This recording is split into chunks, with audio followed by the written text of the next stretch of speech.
মা চাচি খালারা ভাই বন্ধুরা দেশবাসীরা সকলে কেমন আছেন? আলহামদুলিল্লাহ ভালো আছেন। এই যে দেখতে পাচ্ছেন আমার স্ত্রী, আপনাদের ভাবি, কারোর বৌমা, এই যে আমাকে সুন্দর পেয়ারা যাকে বলা হয় আঞ্জির কুচি দিয়েছে। ইনশাল্লাহ এই যে খেতে বসেছি। খাওয়ার পরেই আসরে আজান হলো, আমরা নামাজ পড়ব।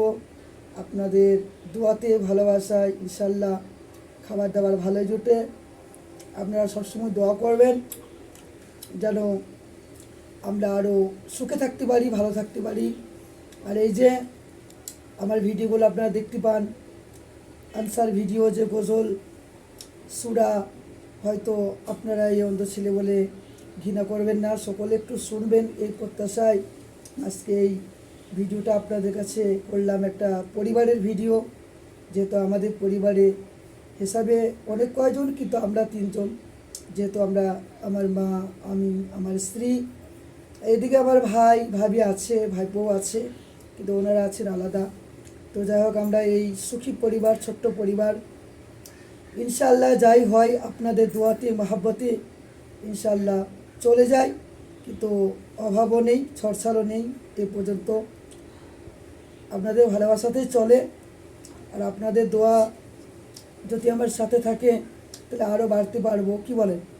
তো ইনশাল্লাহ দোয়া করবেন। আর ওই যে দেখতে পাচ্ছেন বসে রয়েছে স্ত্রী, তো ইনশাল্লাহ খুব ভালো মেয়ে, অনেক বাড়ির কাজ কাম ইত্যাদি করে, সে সাথে আমার মাকেও অনেক ভালোবাসা দেয়, ভক্তি করে, আমাকেও ঘৃণা করেনি, যেহেতু আমি এরকম দেখতে হলেও অনেক ভালোবাসা ভক্তি দিয়েছে। আর এখনকার মেয়েরা, এখনকার জামানা তো বুঝতে পারছেন কেমন, কিন্তু হলেও এ জামানার মেয়ে হলেও ঠিক অন্যরকম, আলাদা, সবার থেকে আলাদা। কারণ কোনো দিক দিয়ে কোনো রকম খারাপ বিচার বা খারাপ কোনো কথাবার্তা কোনো কিছুই নেই।